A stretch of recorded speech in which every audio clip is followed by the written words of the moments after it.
नमस्ते नमस्कार जय नेपाल राधे राधे। आज भर्खरै मैले एउटा पोस्ट हेरेको हामी नेपाली मुस्लिमको फेसबुक पेजमा पोस्ट के गरेको छ कि नेपाल देश र नेपाल जनताको कुनै किसिमको आवश्यकता पर्यो भने नेपाल सरकार र नेपाली सेना हामीलाई अवसर दिनु, हामी लड्न तयार छौँ अनि हामी आफ्नो देशलाई बचाउन जे पनि गर्न सक्छौँ। त्यस्तो पोस्ट गरेको छ, तपाईँ तल सक्नुहुन्छ। त म हामी नेपाली मुस्लिम समाज तपाईलाई अनि सम्पूर्ण नेपालको मुस्लिम दाजुभाइ दिदीबहिनीहरूसँग भन्न चाहन्छु एउटा कुरा। अहिले हाम्रो नेपालमा लाखौँको सङ्ख्यामा रहनिया मुस्लिम, बङ्गलादेशी मुस्लिम, इन्डियन मुस्लिम, पाकिस्तानी मुस्लिमहरू गैर कानुनी तरिकाले बसिरहेको छ। यसको मुख्य व्यक्ति म सिधै नाम भनेर भन्छु, उमर खान। एक समयमा उमर खान रहनिया मुस्लिमहरूसँग बसेर कुपनडोलमा कुरा गरेको थियो कि यो हाम्रो भाइ हो, उसलाई आफ्नो देशमा बस्न दिइरहेको छैन, त्यही भएर हाम्रो देशमा बसिरहेको छौँ, यिनीहरूलाई म त्यो सबै चिज गर्छु भनेर।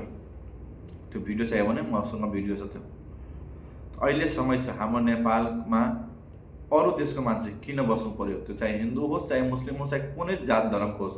म यो भन्दिनँ कि मुस्लिमलाई भगाउनु, हिन्दू पनि बसेको छ त्यसलाई पनि लात मारेर भगाउनु पर्छ। अरू देशको मान्छे हाम्रो देशमा किन चाहियो? हामी आफै सक्षम छौँ आफ्नो देशको रक्षा गर्नको लागि, हिन्दू मुस्लिम सबै मिलेर। हामी नेपाली मुस्लिम चलाउने पोस्ट अनि सम्पूर्ण मुस्लिम समाजलाई म भन्न चाहन्छु, अहिले समय छ, तपाईँको खाँचो छ हाम्रो नेपाल बचाउनको लागि। अगाडि आउनु।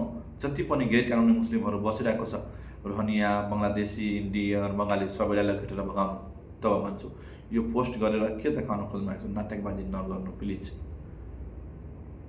तपाईँ सही हुनुहुन्छ, तर तपाईँकै समाजका केही मान्छेहरू यस्ता मान्छेहरूलाई शरणार्थी बनाएर राखेको छ, खर्चा पनि दिइरहेको छ।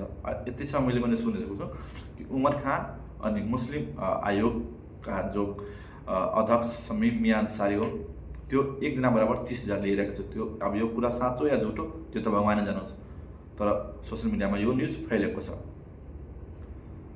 तपाईँ साँच्चैकै आफ्नो नेपाल देशलाई प्रेम गर्नुहुन्छ, माया गर्नुहुन्छ, आफ्नो समाजलाई चाहनुहुन्छ कि कुनै किसिमको यस्तो घटना नघटोस्, त अगाडि आउनुहोस्। यो जति पनि शरणार्थीहरू बसिरहेको छ त्यो कुनै जात धर्मको सबैलाई मिलेर भगाउनुपर्छ अनि भगाउनु। तब मान्छु कि तपाईँ साँच्चै एउटा नेपाली हुनुहुन्छ।